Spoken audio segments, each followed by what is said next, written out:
Don't fence us in. Don't tell us what it is that we must be teaching our young children. Don't tell us what it is that we must hear from our youth. Don't tell us that we do not have a free pulpit and a free exchange of hearty and very diverse ideas. Don't fence us in. We are Unitarian Universalists. We have the fire of freedom in our eyes, and we too can own that great commitment to taking our place in the world as a fire that warms, heats, welcomes, draws in every person just exactly who they are. Don't fence in the human spirit, the fire of joy when we live together in the great multi-dimensional human realities, in the great universe of such beauty and mystery and diversity. Don't fence us in. That means, in other language, congregational polity. Congregational polity says we've got the power. Every congregation has all the power. It is not fenced in. It is not told how it is to conduct its worship or its justice work. We do not receive from on high. We bring from the joys and concerns and insights of each individual's life the fire that lights our community flame. So that's a great responsibility. And responsibility is the ability to respond to one another, to the needs of the times, to our own generous impulses. So today is Pledging Sunday. And we're all going to sing a little launch to the sermon. This will be the Sermon on the Amount. We'll do our best. And first, let's do all sing together. Do we have it on the screen? You do have it in pieces of paper. Now we're good. Now we're good. Okay. All right. In your hymn books, if anybody'd like to do it from there.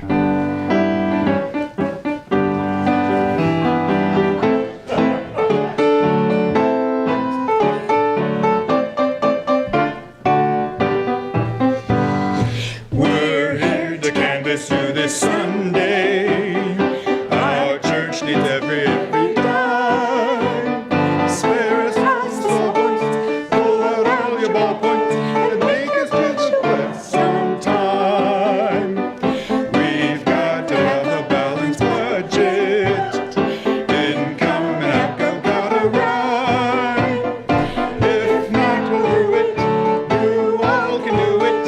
Now just on time. We can make the church roar. You'll make us happy just by pledging more. Yes, we're doing this through this Sunday.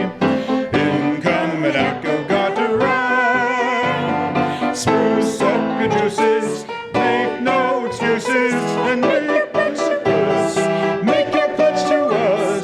For Pete's sake, get your to us on time.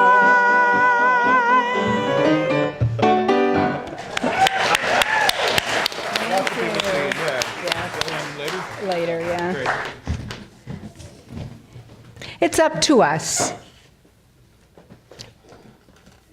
We have tremendous liberty, and we have tremendous responsibility. UUs draw from the theological perspective of James Luther Adams, who called this the prophethood of all believers. That is, any one of us at any given moment might be a prophet, speaking the truth, bringing the fire of commitment to justice, to love, right here into our midst. Any one of us might be saying something that to someone else sweeps away the humdrum, gives them a vision into infinity. We are one another's teachers. As a community, we are all teachers of our children. I know that someone else's children always eat more politely at your table than they do at their own table at home, and each one of you who takes in with a word or a gesture or a conversation one of the children in our community, in conversation, in a smile, in a shared meal, creates a new world. It builds a community of richness and depth of our life together. And so it is with one another for each and every interaction that we have. Most of us have had in our lives moments which seem to give the rest of our lives meaning, moments in which the fire of our vision, of our hope, of our commitment burns bright, when all of a sudden things just for a brief second make sense. Moments which reach deeper into the beauty and truth of our days. So I'd like to invite you now to bring to mind a moment in your life which you would call religious or spiritual or deeply meaningful, a moment that you felt in touch with a deeper level of knowing or of reality or of comfort with yourself, a moment you would name deeply real and important. In all of our Faith Forward and new member events, we ask people to share just those kinds of moments, something of import and meaningful. And I'd like you, while we're talking about money today, to keep that moment of yours in mind. Because these moments of meaning, these spiritual insights, cannot be bought. They cannot be mandated, forced, captured, fenced in, manufactured on demand.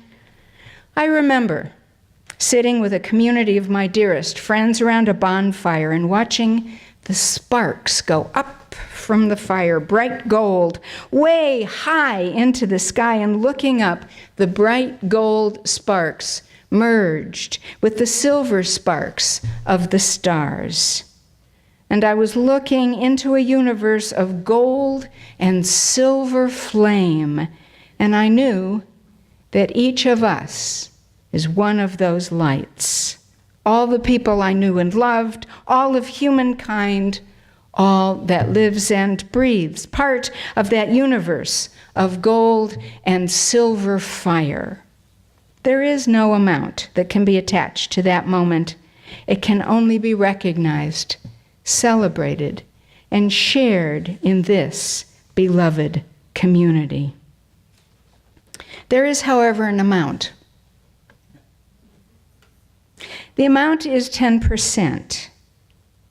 Since the way we raise money to support this church is based on congregational polity, the power lies in the congregations, and if we'd like to keep doing the great and joyous, important work we're doing this year, and bring in that new minister with all of our hearts and minds open and excited, we also need to raise our own personal financial commitments, each of us, by 10%, and then we can do it. No one dictates our beliefs. No one dictates our form of worship. No one dictates the subjects we will study and discuss. There is no topic that is forbidden among us. Well, maybe deep belief in God or our personal prayer life sometimes feels a little vulnerable to share. Maybe our conviction of atheism, our pagan celebrations, maybe we feel a little shy about that. But please, The depth of this community is based on the depth of your sharing, of your inquiries into a deeper, more meaningful, spiritual and religious quest. Everything you experience, everything you say to one another and to yourself in your deepest hearts builds the quality of this community as part of a deep and historic religious life. No one tells us how to dress, whether we can dance or laugh or sing, and the price we pay is that responsibility. You know, the ancient Israelites wandered through the wilderness led by a pillar of smoke and flame. And for 40 years, that would be about 2 generations at that time, there was no home. There was nowhere to rest. There was only that vision. There was only that prophetic belief that there could be a new world, a better world. And we have yet to find that place, so we must take up that flame and lead one another, lead ourselves forward. We take the freedom to continue the revelation that the ancient Israelites found in the wilderness, and we declare here that revelation is not sealed, that the fire will continue to burn and lead all of us on. This is the money part again. Revelation cannot be bought. But what can be bought is the room in which we gather to speak our hearts to one another. What can be bought are chairs and tables, coolness in the summer, heat in the winter, lights at night, the continuity of keeping everyone informed and coordinated through the days and the weeks and the months, organized in order to reach out to the world with power, in order to reach in among ourselves with inspiration. What cannot be bought but can be compensated is the dedication of our staff's efforts to this cause, to this community, to their commitment to give their creativity and their time and their heart to this church and this Unitarian Universalist movement. What can be bought are the programs and curriculum. What cannot be bought but can be supported is the voluntary banding together of like-minded congregations continent-wide to associate one with another, to give one another strength.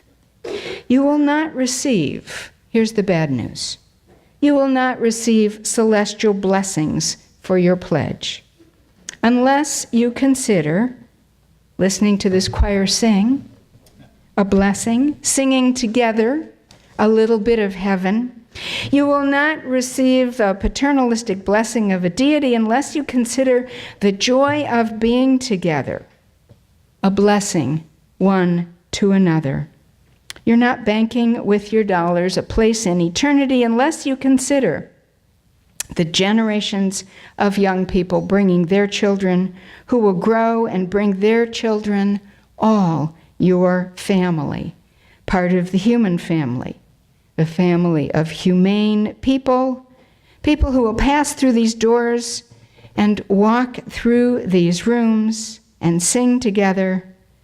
Mind you, you're not shamed or shunned if you can't give or you feel that you are giving just a little bit in comparison to some other thought. But if you feel that you're ignoring an inner prompting of generosity, that would be a form of shunning part of yourself. And I encourage you to give as much as you can to support the work and the life of the church.